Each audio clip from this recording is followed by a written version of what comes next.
Minneapolis a number of years ago when we gave a sauna talk to the FinFest USA, which was hosted there.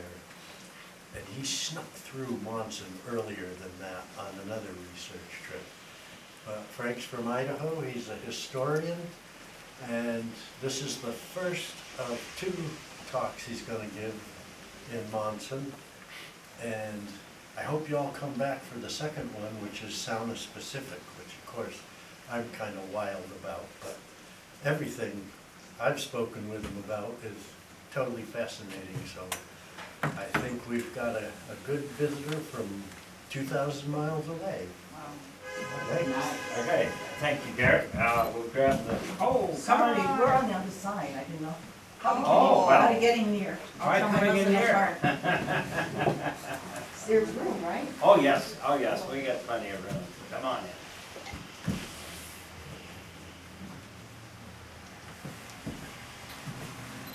Well, I want to thank everybody for coming tonight.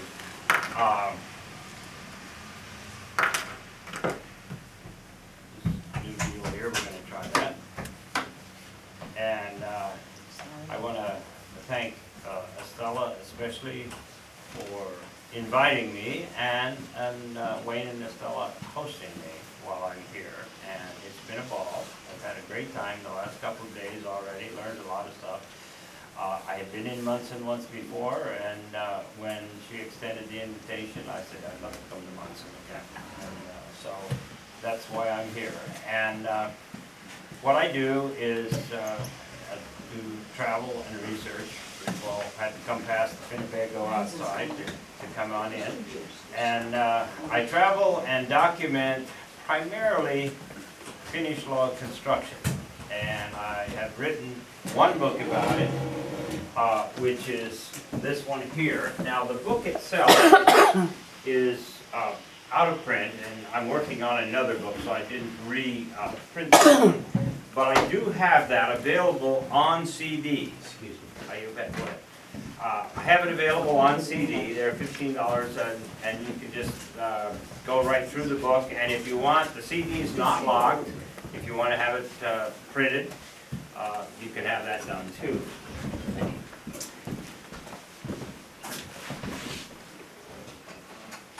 We're going to learn a little bit, hopefully, about a little recognized fact in Finnish American history. Most Finns and Swedes, and just most anyone that I talk to, about the first Finns, the first Swedes who came to America, assume that they came to Michigan and Minnesota in what was called the Great Migration.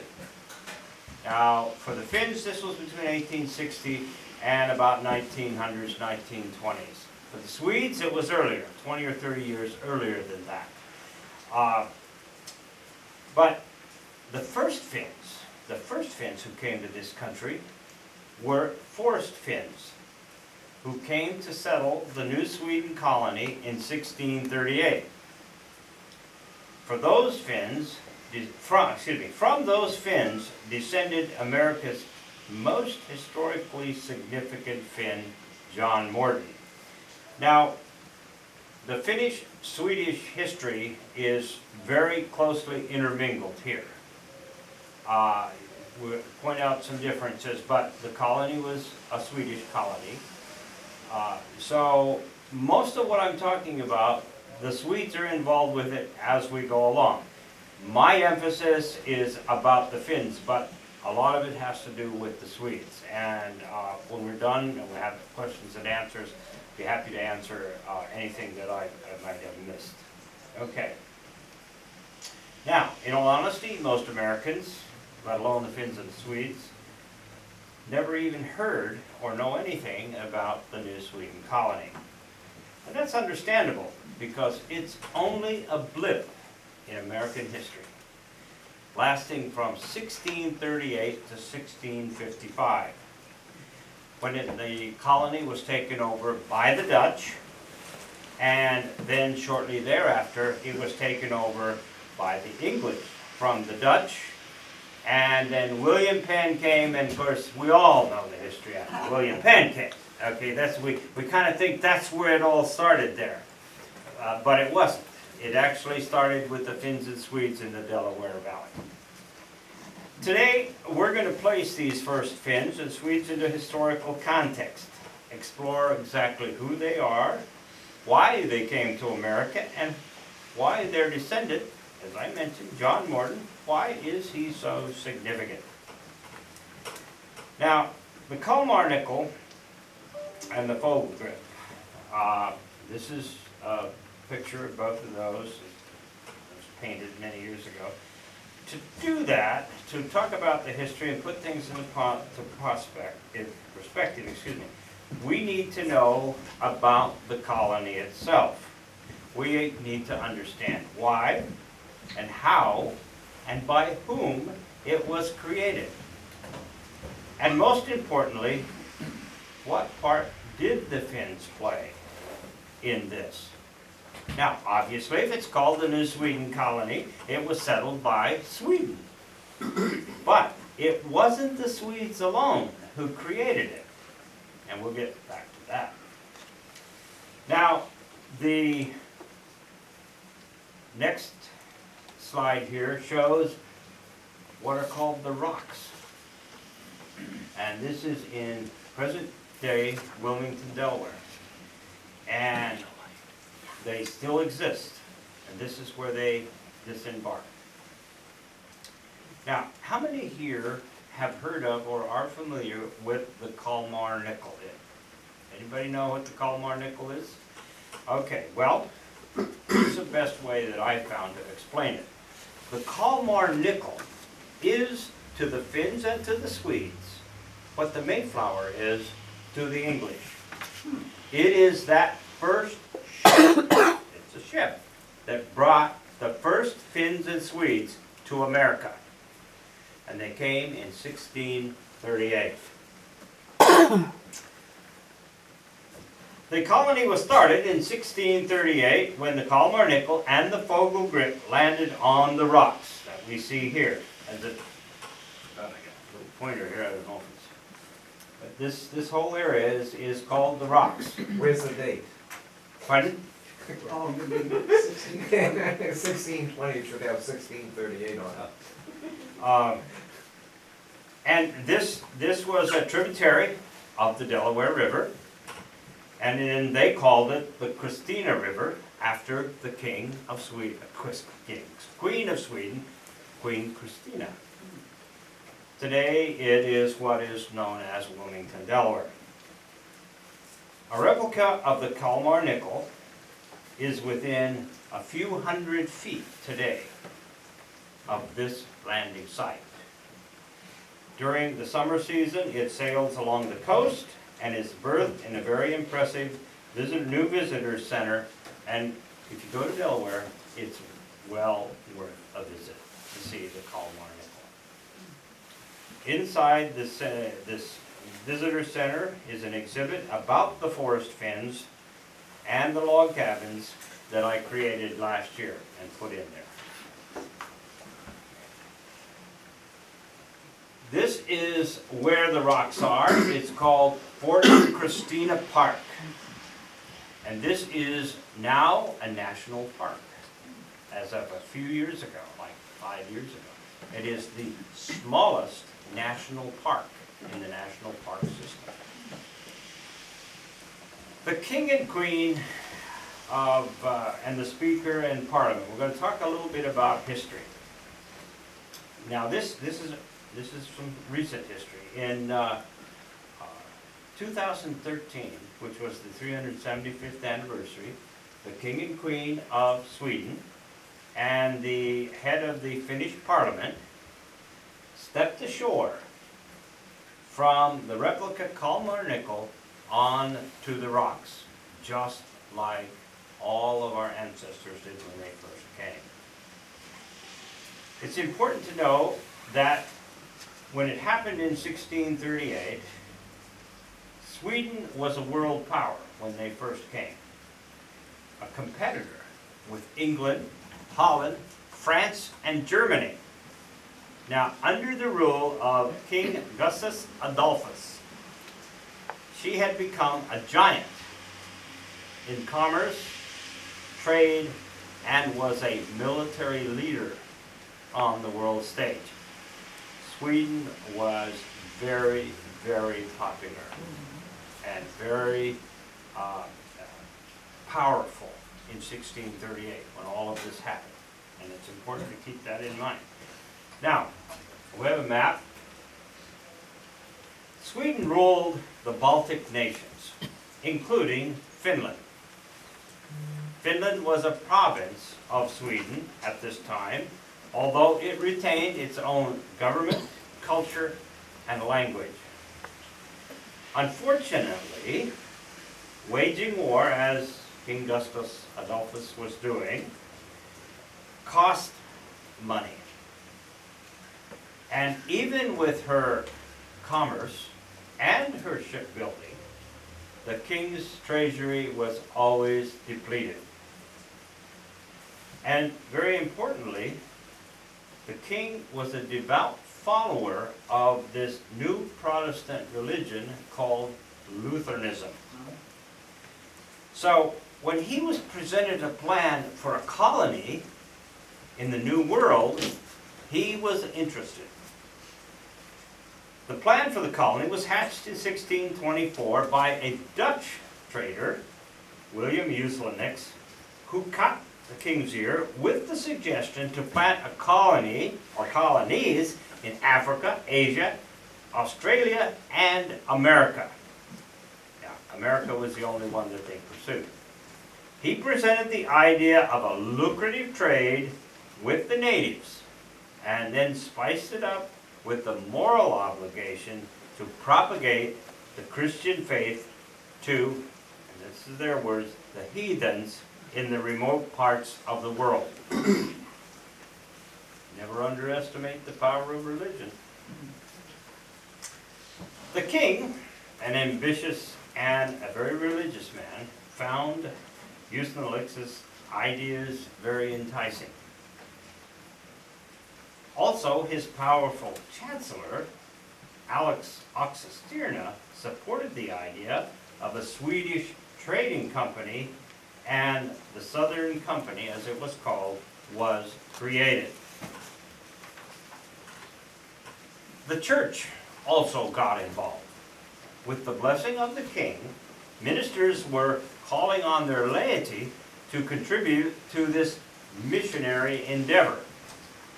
The king and Oxenstierna's aristocratic friends pledged financial support. But unfortunately, another war broke out, this time with Prussia, so the plans got on hold. That was in 1624. So in 1629, a shipping company was formed and merged with the Southern Company. And its purpose was to build some more ships for commerce and defense. And colonization was still a desired plan, but was affected by the war. Then the project was dealt a very serious blow in 1633 when the king was killed in battle.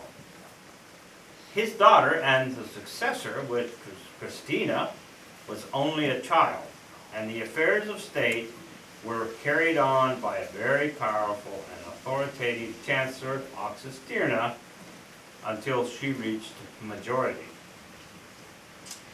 So in 1636, Chancellor Oxenstierna began working with the Dutch merchant on a joint Swedish-Dutch enterprise.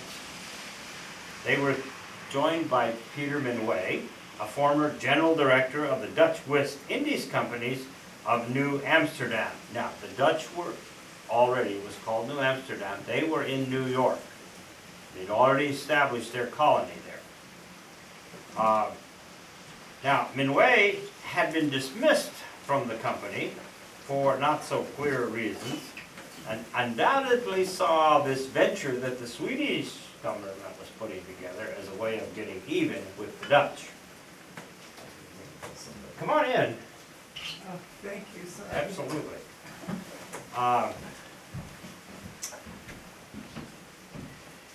Now, the key to all this was the fact that Minuit knew the Delaware Valley because he had been with the Dutch in New York and knew the Delaware River, the Delaware Valley, and it was at that time called the South River. So he was a very valuable part of the planning for this thing. Now, they also got this Dutch merchant, Blomart, involved, and he was a director of the West Indies Company, but he didn't let that conflict of interest bother him, because he knew he wanted to go to Delaware because he had been granted some land in the south end of the Delaware. So he wanted a colony there so he could get some use out of his land. So, with the blessings of the Crown, Council, and the Church, Chancellor Oxenstierna put Finnish-born Swedish Admiral Klaus Fleming in charge of collecting the necessary ships and supplies for the first voyage. Now, it's important to understand what this was all about. Why were they doing this, and how was it all going to work? Okay. The purpose of colonization in the New World by Sweden was the same as the Dutch in New York and the Spaniards in Florida. It was a commercial enterprise. Although the monarchs blessed and supported these ventures, they were basically carried out by private investors and private companies whose goal was to make a profit. Unlike the Puritans in New England, or the settlers and the settlements of Virginia, the first arrivals and many of the subsequent arrivals to New Sweden came anticipating that they would go home after 2 or 3 years. They didn't intend to be permanent settlers. They had no plans on living there forever.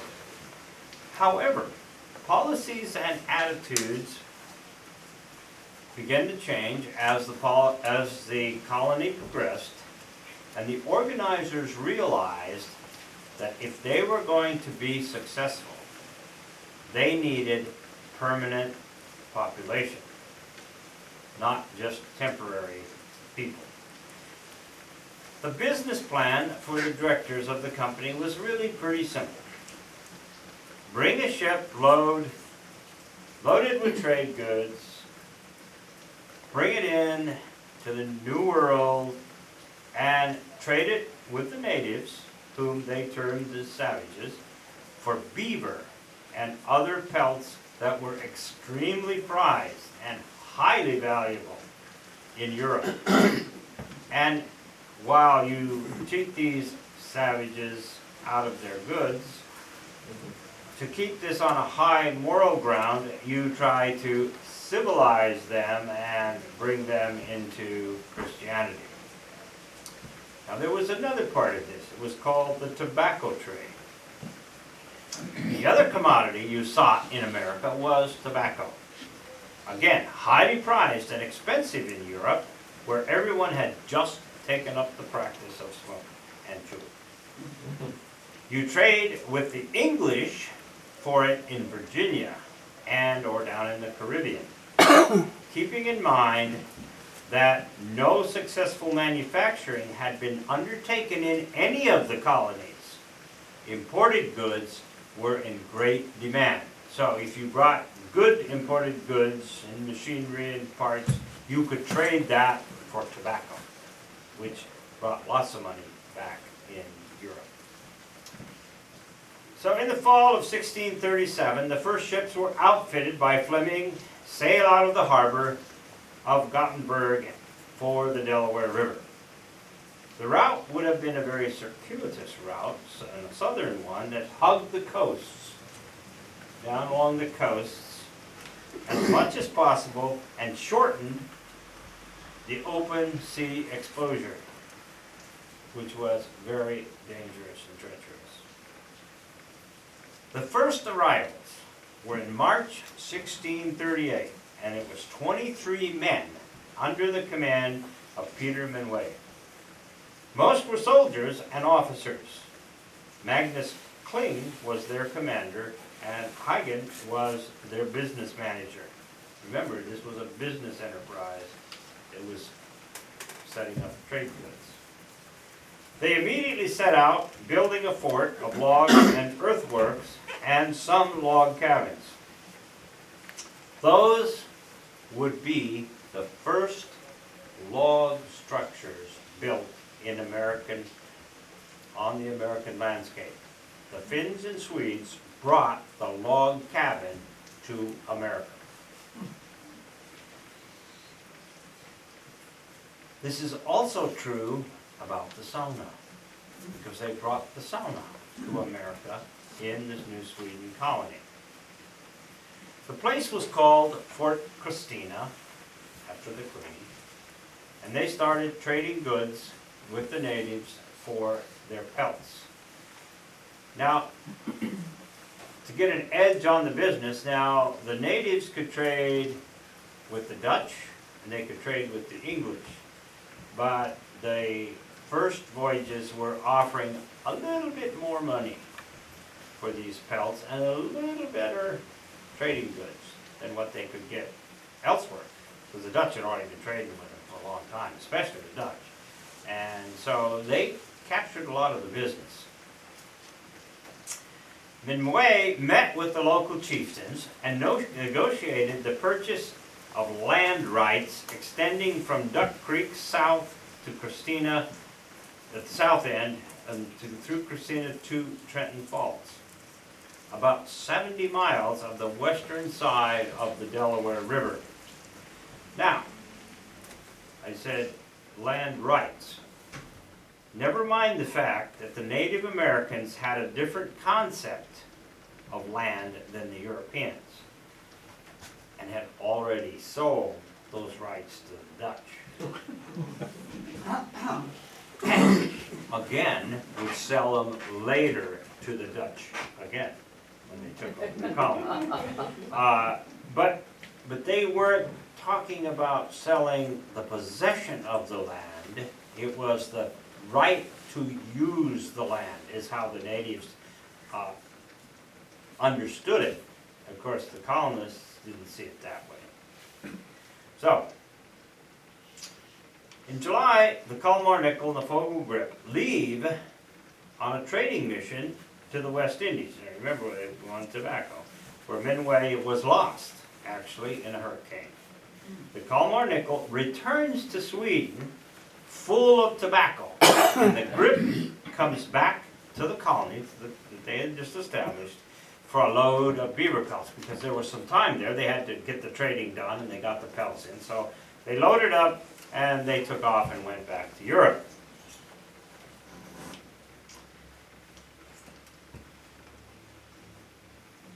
The next slide shows what they would have seen. These are old illustrations, old depictions of the Native Americans. Now, most of them were of the Lenape nation that they were trading with, and like I say, these are illustrations of that time. The first expedition was considered a success. The natives were anxious to trade their furs for trade goods, especially copper kettles and knives. 2 ships went home filled with pelts and tobacco. In Sweden, plans are soon underway for another expedition. Now, when I talk about they were anxious for the copper kettles and the knives, of course everybody uses knives, but they have found through research that what the natives wanted the copper kettles for was not to cook in, but they would take the copper and they made jewelry, necklaces. They made spoons, utensils from that copper. And so it was very valued by the natives for the use in the copper itself. Okay, so we're talking about the second expedition. Recruitment begins, but it soon becomes obvious that nobody almost nobody wants to leave Sweden to go on a perilous 3 to 5 month ocean journey to what they see as some godforsaken wilderness full of savages that you know nothing about. Now, Sweden was, as I said earlier, was a very, very powerful country, a very successful country. But it had a very small population, less than 1 million people. The Swedes had no motivation. Now, some went as soldiers, but they really had no motivation to go to this new colony. Since no one volunteered, they came up with a new plan. They're going to send some army deserters. So Klaus Fleming orders the county governors of Värmland and Dalsland provinces in Sweden to gather up the deserters and their families and send them to Gothenburg to get on the next ship to New Sweden. Now, the significance of the choice of location will become clear in just a little bit. These men were given a choice of rotting in jail or volunteering, and this is important because history says they volunteered to come to the new country. Well, if you're faced with rotting in jail or coming to the new country, well, it's not too hard a choice. So many of them, and they had to take their families with them, that was required. So the Kalmar Nickel again sets out for New Sweden and arrives in 1640. She has on board a new commander, Peter Ritter, he's a Finnish descent, and a few dozen colonists. The recruitment wasn't too productive so far. Supplies, livestock, and to fulfill their religious obligations, a minister, Tortilius. So now they've got a preacher in there. When he arrives, Ritter sends back an evaluation of the situation in the colony. He compliments the country for great growing conditions, but he harshly judges the fort and its inhabitants, calling them stupid and incapable of farming and building. Keep in mind, these are soldiers. These aren't farmers, these are soldiers. Obviously, more farmers and tradesmen were needed. So the few colonists he brought were probably badly needed Finnish farmers. Ritter, as per his instructions, tries to retain a peaceful relationship with the Dutch to the north at Fort Nassau, and the English in the south, and the natives with whom he continues trading. Now, the Dutch commander, Kieft, keeps sending protests down and says, hey, you guys are on our land. They claimed it. The Dutch claimed the river, but they had no settlements. And Minuit knew that. He knew there was nothing, they couldn't defend their claims because there was nobody there. So they didn't pay much attention to what the Dutch had to say. So, meanwhile, back in Sweden, Admiral Fleming is trying to recruit suitable colonists without much success. So he, with the backing of this now maturing Queen Christina, come up with another plan, which this time is directly aimed at the Finns. He tells Johan Prince, who later becomes governor of New Sweden, to recruit directly from Finland for his colonists. And then he directs the county governors of Värmland, Dalsland, and Bergslagen to recruit and, if necessary, arrest the forest Finns for any infraction, no matter how minimal, for transport to the colony. So these were the Forest Finns. The Forest Finns were Finnish immigrants who had been encouraged between 1550 and 1640 by both Kings Karl and Adolphus to settle in Sweden, and approximately 13,000 of them did.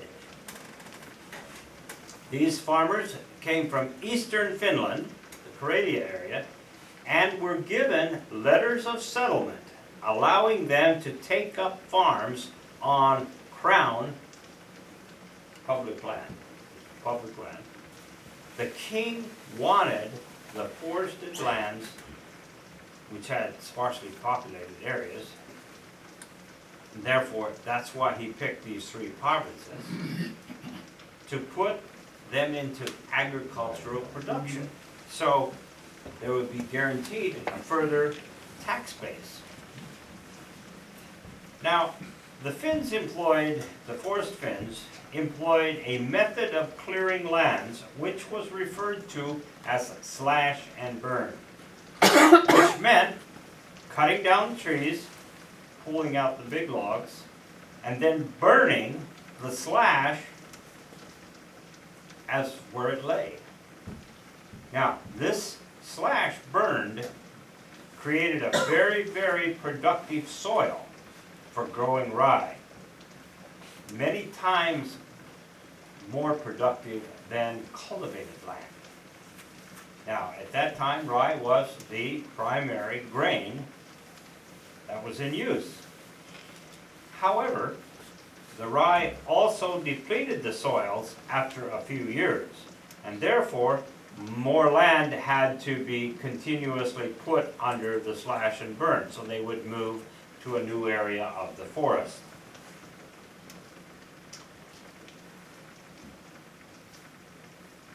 Now, not all the Finns that were there had farmsteads. Now, you keep in mind, they had farmsteads which were a few acres, and then they would go and find an area where they had the trees that would produce the best ash, and they would cut them and burn them. Now, well, we're going to get back to that. And so they weren't, but they all didn't have their little plot of land where they put their buildings. There were also a number of unmarried young men who served as laborers on the farms with these other, because when you do this, it's very labor intensive, and when you harvest, it's very labor intensive, so you need some help. Now they would begin to be called the stray or loose Finns. And as with all things, the Finns were good at what they did, and they cleared quite a bit of land in Sweden. However, it's important to keep in mind, at best, you can only successfully clear 1 acre of land a year. I mean, you got to cut the trees down, and so it's not like, you know, when we think of clear cutting today, you know, you do thousands and thousands of acres. We're talking about 1 acre per year is about the best you could do. So you're not burning up the whole forest.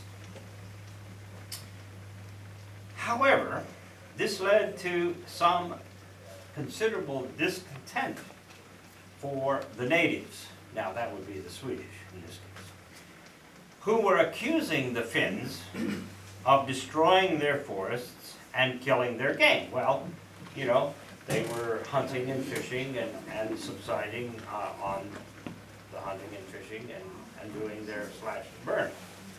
Now, there was a lot of jealousy involved in this, because we have the established Finnish farmers that are cultivating their land.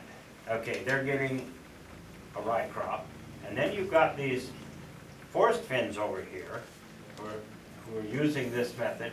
They're getting like 17 times the production as what these guys over here were getting, the regular Swedish farmers. And on top of that, because the Finns were getting so much, they were selling it to the government. Not only did the government invite them to come, the crown, but they were also supplying the crown with rye for the soldiers. So these weren't just some poor peasants. They were actually very successful in what they were doing. So there was a lot of jealousy involved in this. So they came up with this, that they're burning our forests and killing our game and whatever and whatever. And then another more powerful foe arises. And that's the copper mining enterprises. They're beginning to develop copper mining in Sweden. Turns out to be a huge industry. They need it, their military, everything. It's very, very productive for Sweden as a country. So these mining companies said, oh, now look, wait a minute. We need those trees for our charcoal and in our mines. Now, it's kind of one of those things, well, okay, if the reason you want to throw the forest Finns in jail is because they're burning your forests, but it's okay if your copper mining companies burn the same forest for charcoal. Okay, so, you know, you got to lay this thing and see what the dynamics that's going here. Now, local officials, those guys who passed the laws, backed the native Swedish, which, you know, is understandable. So they begin to pass restrictions forbidding the slashing and burning of the forests. And then in 1636, the Queen ruled that any Finn not having his own farmstead, i.e. those stray and loose Finns we just talked about, those guys that are your laborers, the people that work for you, right?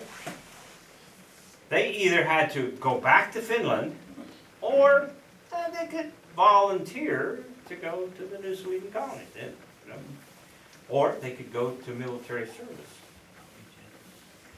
Now, historically, it's important to note that one of the reasons that the Forest Finns left Finland and came to Sweden, and they were invited to do so, this is important to remember, is because,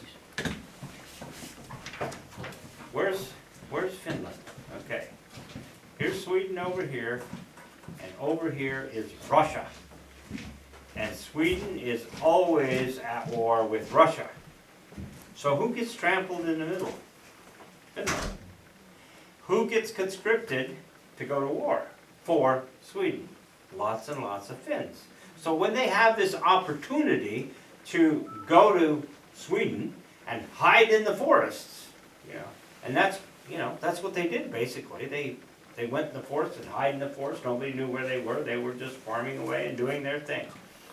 So then they begin to say, well, okay, these guys should have been in our army, so they're deserters. Remember a while ago we talked about the deserters being conscripted, you said? So this is where they're getting, that's why these provinces are important. That's where they were getting their recruits to go to Sweden. Because they're arresting these soldiers that should have been soldiers, so they're not the deserters. And now they've got a second reason. They just made it illegal to slash and burn. It's really important to understand that these forest Finns have been doing this for centuries. This is the way they farmed. This is a way of farming. Now, when you look in history, this happened in many, many countries. It wasn't just here. This was basically the only European country that this was happening in anymore. And they've done this for years. This is how they farmed. They didn't own the land. They didn't care to own the land. They just used it. And once they got the crops, then they would move to a new area, but they would take that area and they make it into pasture.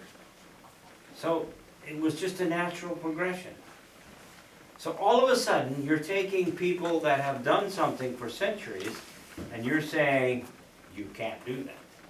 It's illegal.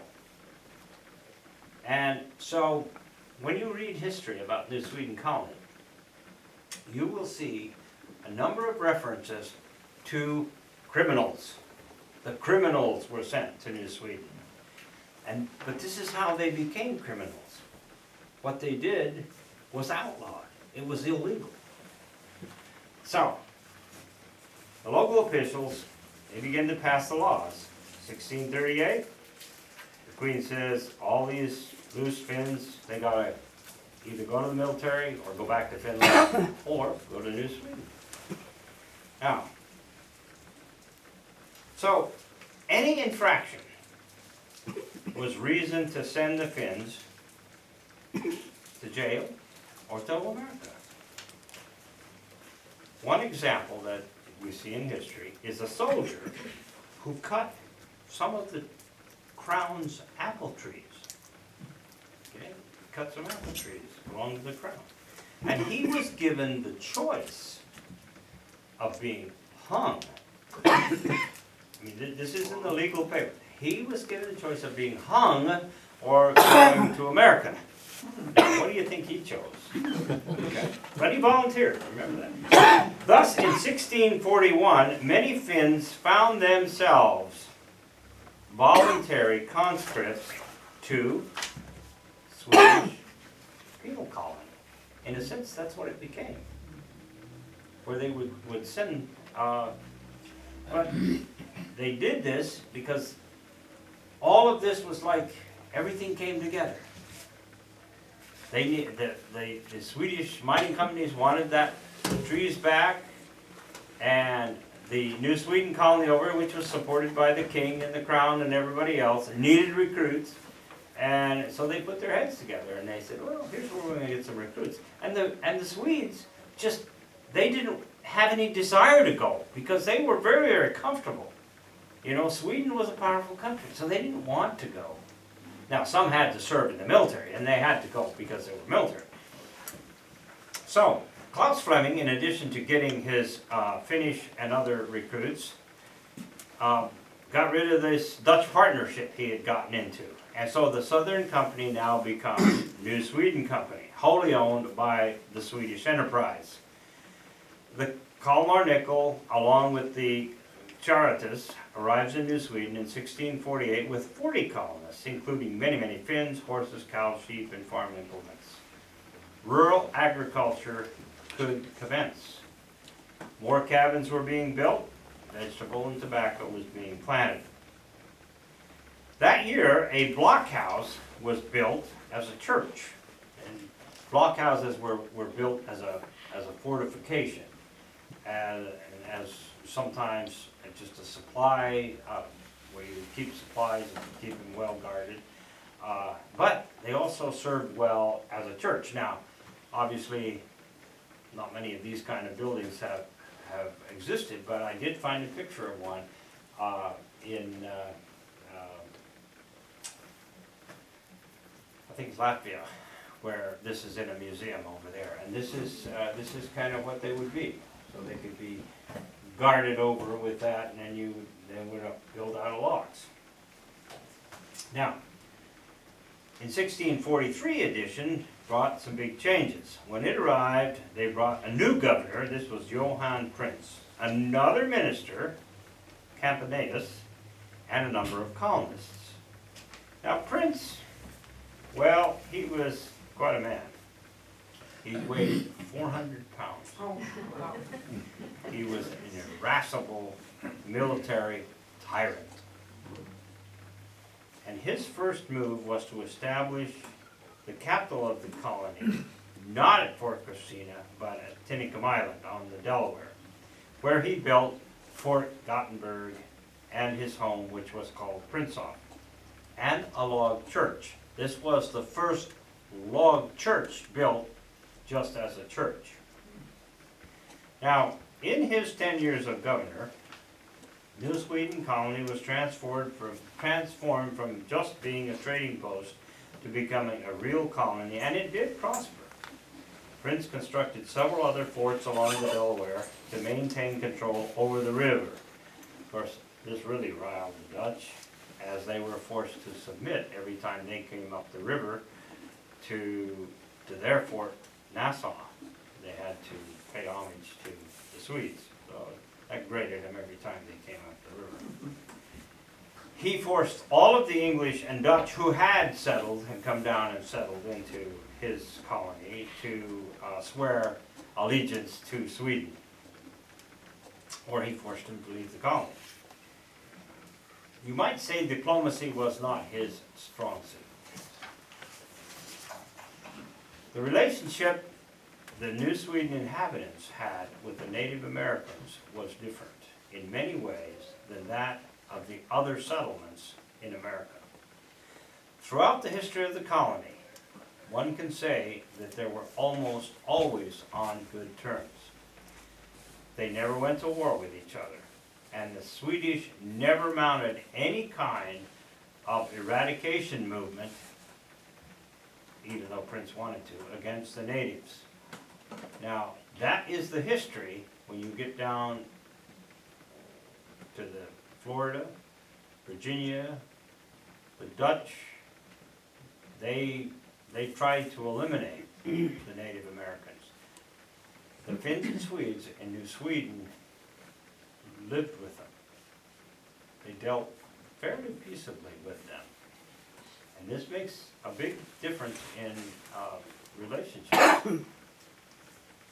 Although neither one really trusted each other, they did maintain a mutual respect. There was undoubtedly a deeper bond created by the very nature and the similarities between the natives and the Forest Finns culture. Now, the Forest Finns culture is the many parallels with Native American culture. You know, they have sweat lodges, saunas. They have a spiritualism about them in as far as their respect of nature, as did the Native Americans. So, and there was a lot of intermarriage between the two groups. So they got along quite well. Now, even with the addition of these new Finns and some Swedes, the colony remained small. In 1643, 23 people died, leaving only 90 men, of which half were soldiers. Disease and hard work in that climate to which they were unaccustomed. Now, you go to Delaware right now, it's pretty hot. And you're out there working as compared to coming from the Nordic countries. And it was tough on them. And they actually say that right in the records. Food shortages plagued the colony if their crops failed. And a lot of interdependence on the Native Americans for this. In 1647, when conditions had improved some, there were still only 183 people. And of those, only 24 of them were farmers. Prince did report, however, that 70 tons of tobacco had been shipped back for the investors. Now,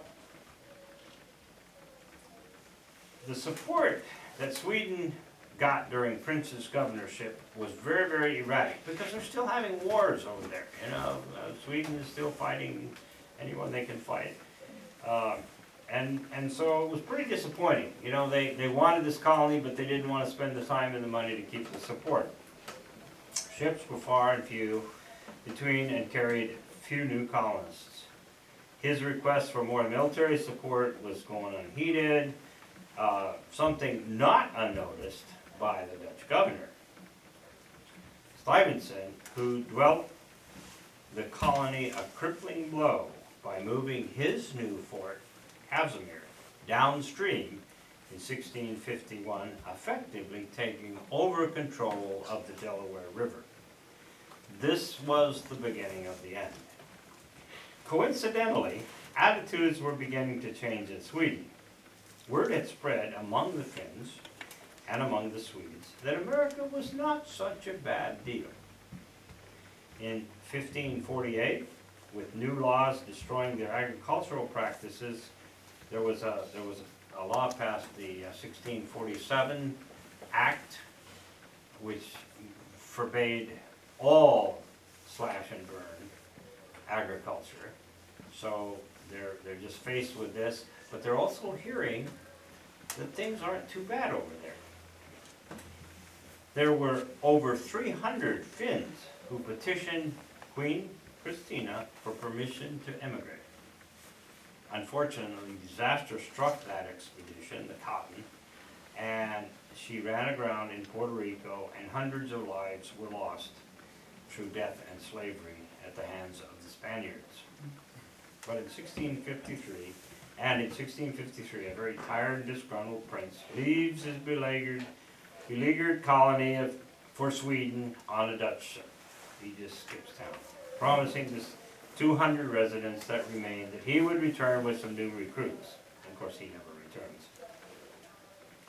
Which is probably good, because at that time there were 25 colonists who had signed a petition against him and his cruel practices, and many of them just skipped out and went to Delaware, or Maryland, went to Maryland. And this was called the Long Fin Rebellion. So most left and went to Maryland. In 1654 brings some relief when the colony gets 250 colonists, a new governor called Governor Rising. Sven Scoot, a descendant of Forest Finns, who had done a lot of the Forest Finn recruiting, brings 50 soldiers. One of the passengers on that ship is Marty Marttinen. Now, he is a Forest Finn who was born in Rautalampi, Finland, and he goes to Sweden, and then he comes to America. So, just to make the record clear, he's claimed by both the Swedes and the Finns. Okay, but he was born in Finland. Eventually, the name was shortened and changed to Morton. He was the great-grandfather of John Morton, the Finn who signed the Declaration of Independence. The first order of business for the new governor was to capture Fort Casimir from the Dutch. Now, remember, he just got 50 new soldiers. So he took over, there was only a few Dutch soldiers, so he went over and took the fort back. Well, you can imagine that didn't go over well with the Dutch at all. Now, Stuyvesant Sinden, in August of the next year, sends 7 ships, 317 men to the Delaware, and takes back Fort Casimir.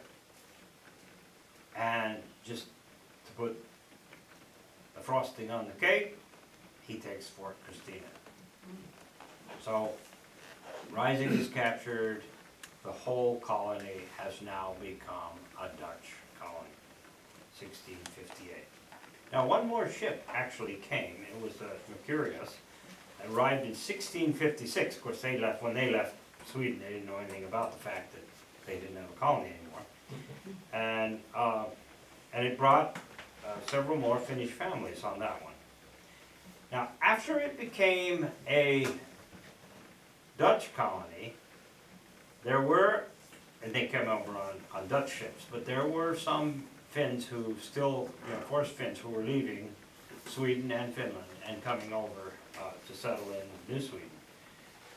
Well, then, a few years later, the Dutch were taken over by the English, 1664, and that stopped all immigration of Finns and Swedes. After that, the English didn't want the strangers there. Now, after the Dutch took over the colony, things didn't really change much for the inhabitants, but now they were not bound by a trading company.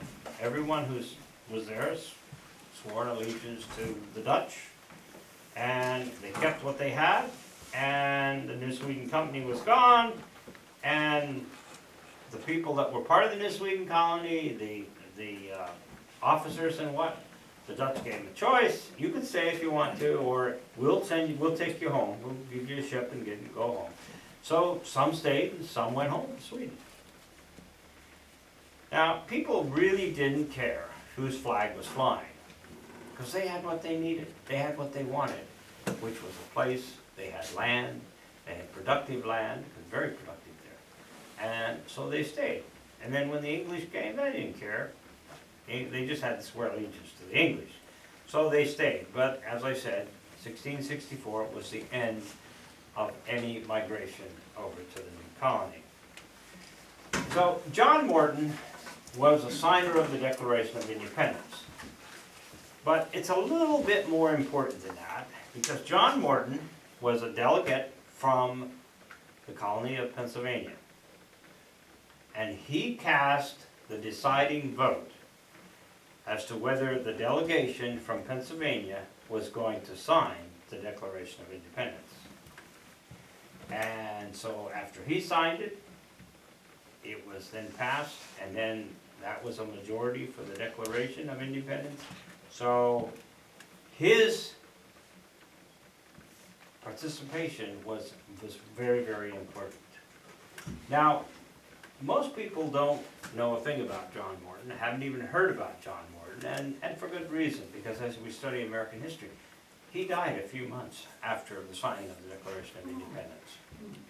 And his homestead in Pennsylvania was burned by the British during the war and whatever. So there's not a lot of record there, but what record we've been able to put together is what I shared with you tonight. So the question is, what remains today? When you go to New Sweden, where the New Sweden colony, what do you find? Well, we already know about the park and the statue of the park. And then to celebrate the Finns in 1938, for the 300th anniversary, they put up this monument, which celebrates the Finns having been there. Okay, let's take a look at the next one.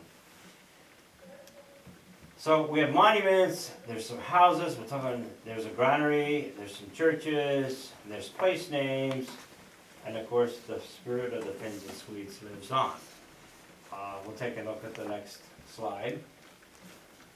Here's a couple things that exist. This is the little log cabin is from the Mortensen farm. Now, this is done in the typical Finnish, Swedish fashion of fitting the logs together, which we'll talk just a minute after we're done here with it about. And there shouldn't be any chinking there. It's mistakenly placed between the logs. The logs are very, very tight in that building.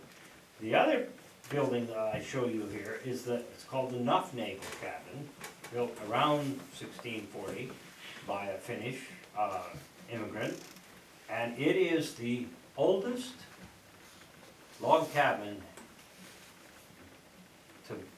of the Finns and Swedes that exists in the world. And scholars from over there have come over and studied that particular cabin. Now, that cabin, and it's attached to a 18th century house that this family owns, and the whole thing is for sale. Now, a year ago in the Wall Street Journal, there was an article. You could buy it for a mere $1.5 million. So if you've got any loose change, it might be something to get sticking with. But I didn't, the other day I saw the listing on it, and it's down to $750,000. So you can have the whole thing for $750,000. So by waiting a little bit, see how much you've saved. Okay, so let's take a look at the next slide. Now, the English did something. William Penn was a good man. I'm not saying he wasn't a good man, but he was interested in his Quakers and his Englishmen and whatever. So he forced some of the Finns. Now again, they were volunteered, but he wanted the land along the Delaware for the English. So he kindly asked Finnish farmers to move away a little bit.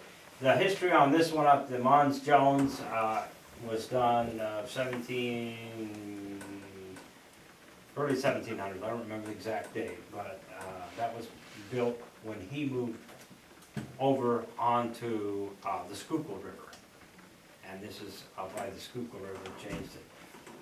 This house here is a Finnish log house, or Finnish or Swedish. They haven't totally pinpointed who the builder was, but it's definitely built in the Nordic fashion. And there's a little piece of the corner showing over there, and it's fitted logs. We'll talk just a minute about that. But this cabin still exists, and it was found when they were doing renovation in that a few years ago. Okay, next. There's churches that were started from the New Sweden colony that still exist. Some of the oldest churches in America are right here that were started by the New Sweden colonists. Of course, many of the churches were started out as log and then were replaced by stone. Okay, next. Mullica, New Jersey. Mullica River in Mullica, New Jersey is named after the Finn Eric Mullica. So we have a place name in there. Most of the place names that you see on the very early maps have been replaced, but this one still remains. Okay? And this is a Swedish-Finnish log building in New Jersey that was taken apart. They found it when they were taking the siding off a building. They moved it to this park, and then when they, quote unquote, restored it, they built a German chimney fireplace in it. It's totally inappropriate, but they didn't know any better, I guess. Anyway, but it's still there, and they literally had to force caulking in between the logs. That's how tight those logs still are. But they, the problem with log construction that the Nordics did is they didn't put any chinking in there, and that's the way it's supposed to be. But through the ages, when people think about log cabins, they think about Abraham Lincoln's cabin and all the chinking that you see between there. So they all think that there should be chinking between the logs, and there shouldn't be. And that's an example. This is an old barn that is also in New Jersey. That comes. There's a little question about how far back it goes, but it's definitely out of the 18th century. I was doing a demonstration. I do demonstrations when I give one a lecture about Finnish log construction, but I don't use logs like that anymore. I use little logs, because it doesn't matter whether it's a 12-inch log or a 3-inch log, the process is still the same. And most of the time, we're in here, not outside. Okay, next. I did mention the Kalmarnickel, which is in the back, and this is the visitor center that they just completed. And inside of that visitor center is an exhibit about the Forest Finns and log construction. Okay? There is a film out there. Some of you may or may not have seen it, but it's really worth seeing. It's called The Forgotten Journey. It's a documentary, so it's been shown on some PBS stations, but you can order it or you can get it in. I don't know if Netflix has it on, but you can order that. It's called The Forgotten Journey, and it talks about it. Because, like I say, nobody knows anything about New Sweden. And so they made this documentary so people know about it. So it's a great little movie. Now, my claim to fame, okay, there's my brother and I, and we are hewing a log. They're filming us, and when the documentary comes out, if you listen really, really closely, and you look really, really closely, you'll see my boots and you'll hear me chopping wood. So my claim to fame is there. Okay. This was the log cabin exhibit that we actually brought a part of a log cabin to Wilmington, and then I did an exhibit, and this was the grand opening last year. And we had the Swedish ambassador, the Finnish envoy, from the embassy, the mayor of Wilmington, were all there, so, and then their congressional delegation, so. It was part of their big gala, and it was great, so they've got a whole room in there. Now, I only had with this exhibit here, but there's other stuff about New Sweden, so you can learn more history about New Sweden, so it's really worth a stop, okay? Okay, that's it, that's the end. I want to thank you for being such a great audience. And I want to talk just for a minute, I'll turn the lights on.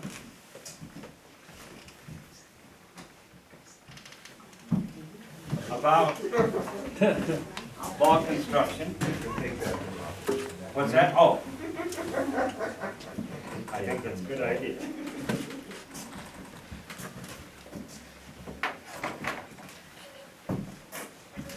When I do the other lecture, I actually I hear the logs, and like I say, it doesn't make any difference that whether it's a 12-inch log, I have my whole set of mini tools, and I have my broad axes and everything, and I actually hew this and make the dovetail corners. But this is what makes Nordic log construction. It's fitted, this log is fitted on top of that log, so that there is no chinking. You thought death and taxes were the only things that are sure in life? I'll tell you the third thing, and that's chinking will fall out.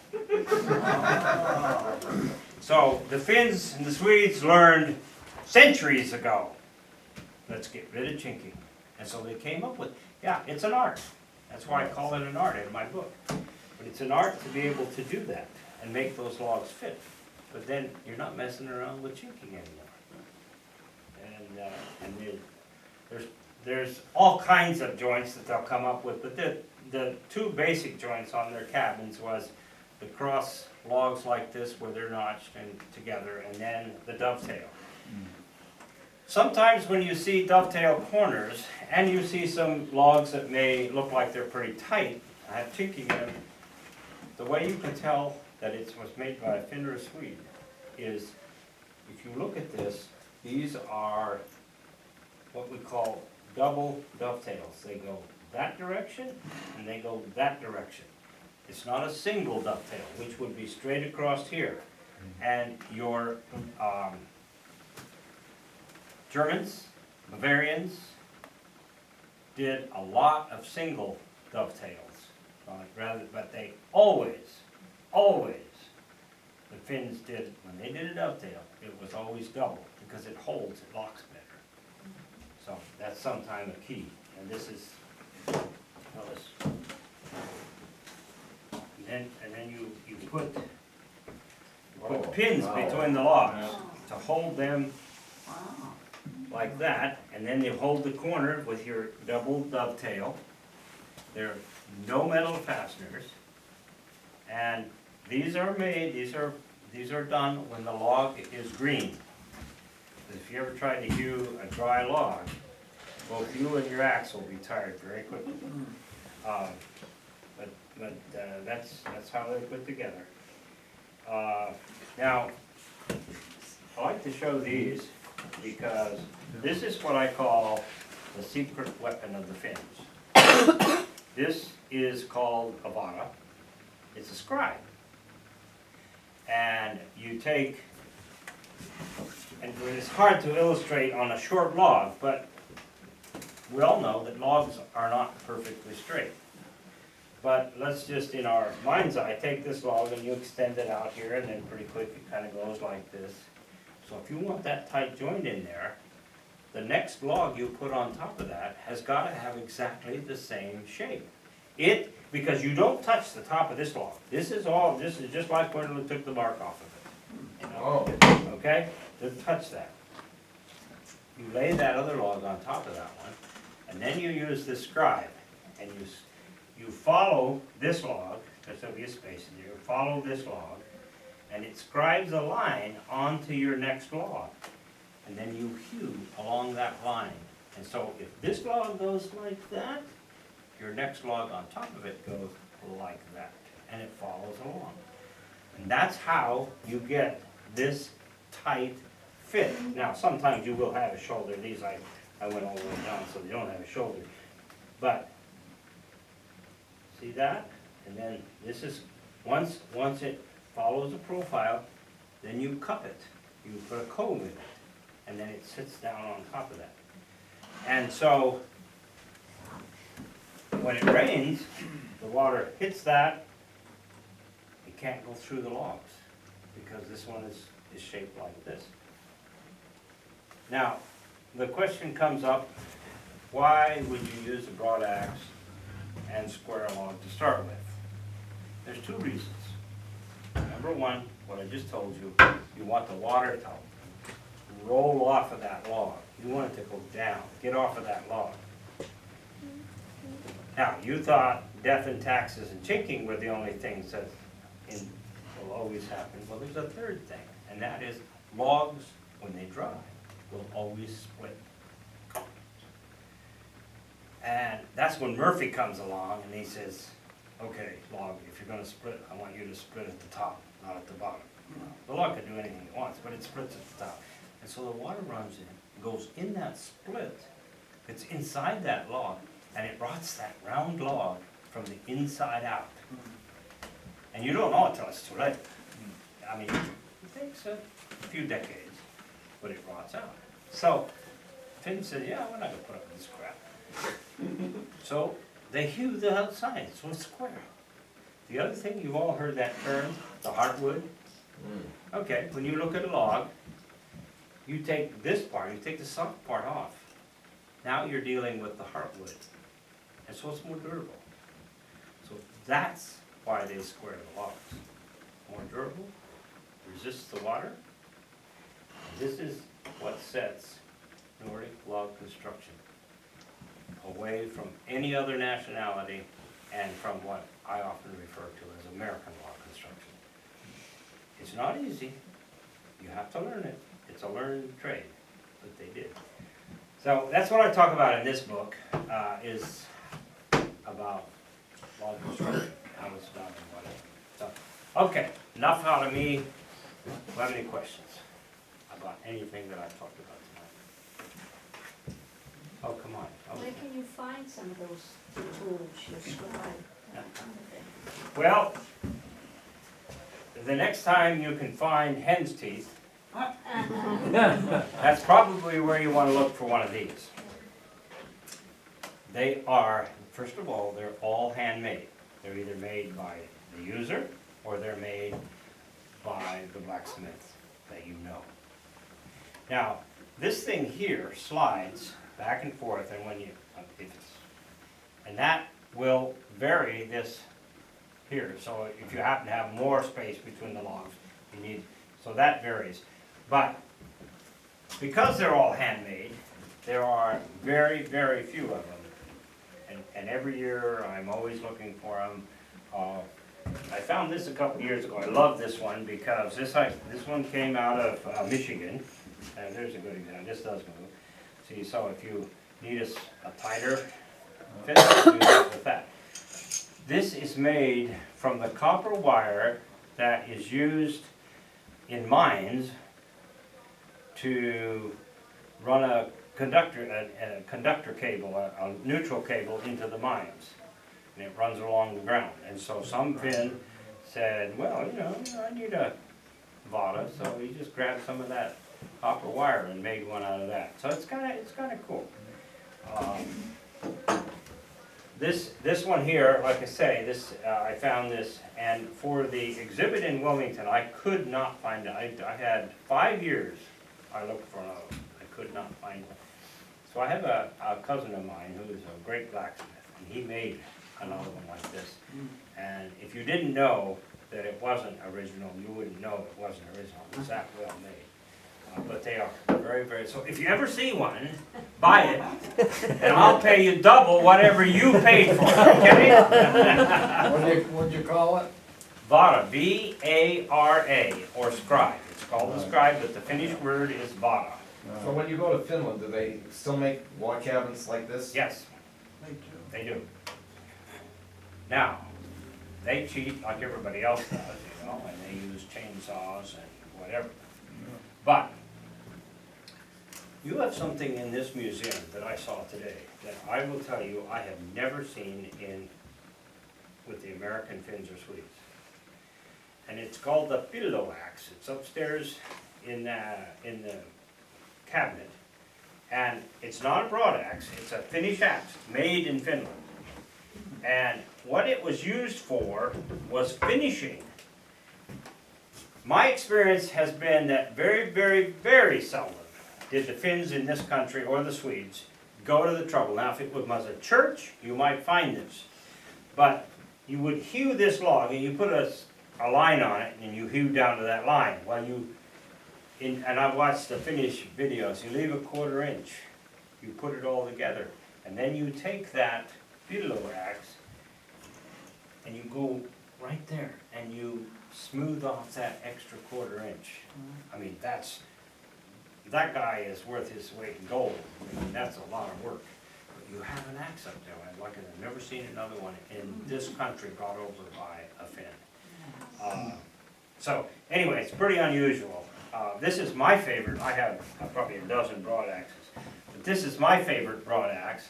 Now, broad axe, you sometimes hear the term, well, I got a left-handed one or I got a right-handed one. Well, broad axes are actually ambidextrous. They're both-handed. Because if I want this to be the other hand, I take these wedges out and I stick the handle in the other way. So Turn it around. you just turn the handle around to the other side. Now, a broad axe has a straight side. Look at that, straight side. It's only sharpened on one side. And that's so when you're hewing the log, you're right up against there, nice and straight. And that's why this handle is bent, so I don't crack my knuckles when I'm doing it. Who has that? So that's why it's crooked like that. And of course, the handles are various lengths, but I like this one because it's good control. And you're welcome to pick it up. It's pretty heavy, but you want the weight of that. You got the log down there, and you're there hewing that log a little at a time with it. I have a question about wood. Yeah. It doesn't get insects or anything that gets in there that can eat wood like we do. Termites. Anything. You know, I haven't run into that.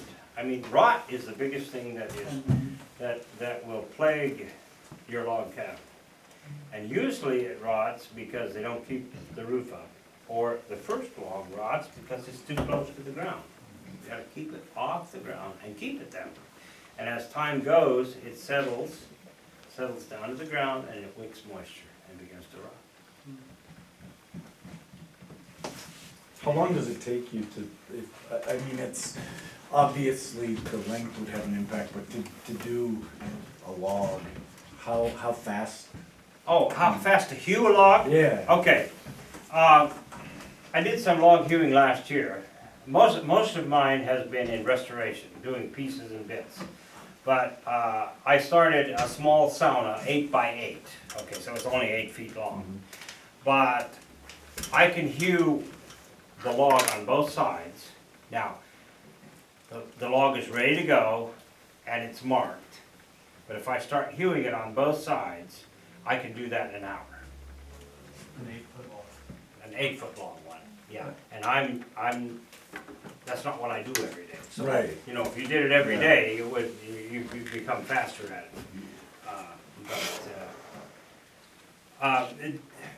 The thing that has happened with all log builders is that now you see mostly round log buildings. So I asked Bill Axe, who was the last axeman who really did log work in our area, he's all dead now. And he made his whole living doing that. And I said, Bill, why don't you hew the log? Because he was well known for being very good at hewing. I said, why don't you hew these logs anymore, like they used to make them? He said, because people want it to look like a log cabin. So, you know, it wasn't about the practicality. The Finns didn't care what, you know. And there's a film out, it's out though, US Forest Service has it out. And they say, well, the reason they hewed these logs is so they could put siding over the top of them later on. Well, that's not the case. It was to do exactly what I said it was, to protect the law. Now, Saturday, my lecture is going to be about the sauna, the history of the sauna in America. And so we're going to talk about all the sauna things. So, but this is hopefully, when you leave here tonight, you'll know a little bit about the Kalmar Nickel, the New Sweden colony, the Finns and Swedes who came first in 1638 and helped settle our country, and they were colonists. Okay, any other questions? If not, What oh, type yes. of logs do you typically use? What kind of logs? And I don't mean to be smart, but it's whatever's available. But they like to use pine. Or in Minnesota, if they could get it, because they had a lot more larch, because it's actually easy to work, straight, but you don't have that in a lot of places. Where pine is very, very prevalent. Some of the early log cabins had oak, and believe me, you better do it when it's green, because nobody will be chopping an oak. But it'll vary in some places. If there's fir or spruce, they would use those two. But pine was the majority of them, because it was pretty much available anywhere. It was easy to work. It wasn't as heavy. I know, so you use a lot of cedar. Pardon? They don't And use cedar. cedar? They do, if Yeah. that's available. But again, that's only available in In places. very few places. Yes, but you're right. You got another question? Yeah, how are you doing the concave bottom side of the log? How am I doing the bottom side? Okay. Let's say I've scribed these so I know what the shape is, and then I have it, turn it upside down, and then I just start working it with my axe, Okay. like this, until I get it concave. And this question has come up a lot, and that is using a round adze. I never found one. I never found one in any of the places that I've looked. And if you pull these logs out of a building and look at them, you will see the axe marks. And when they still do it in Finland. I've got a video of doing Finnish log construction that way, and the Finns doing it, and that's what they do, just back and forth like this. And then they get it curved around. So that's a good question, yeah. So you cut the lengthwise first, how do you mark the dovetail? You put the lay log on top and then just mark the tail and take it off again and? You have this one here, okay, you made that one. Yeah. It's here. You try to kind of 1/3, 1/3, 1/3. And, you know, that's kind of variation, depending on how the log is, where you want the next one to sit. So then I take the next log and I lay it here. And, of course, I've gotten it now squared. I do the same thing right there. I scribe that. I scribe that. And then connect the lines, and that's where I hew it. You hew them, you don't saw those dovetails. You must do it using Saw this part down here, Okay, and then you just axe that part off of there. and hope it chips in the right place. You don't take it all off at once, believe me. Not if you're smart. You take a little at a time with it, but no, that's how you do that. And that's part of what I do if I do that particular lecture. I actually create that dovetail on there, because it looks really difficult, but it's not really difficult, because you're matching them as you go. When is that demonstration gonna be? Well, I'm not doing that one here. I'm doing the sound. Isn't it? We're trying to get him to come back next year, Yeah, John. the DVDs has a lot of information. So we'll do You it can look next at the year. book, because the DVD is the book, and you walk around with the book, grab my card, and whatever. And the book I'm working on now is gonna be called If It Fits, It's Finish. It's about the fit, and then going to be a subheading there about Finnish culture and emphasizing the sauna. But that's where I'm going with this. And when I visit areas like this, it's important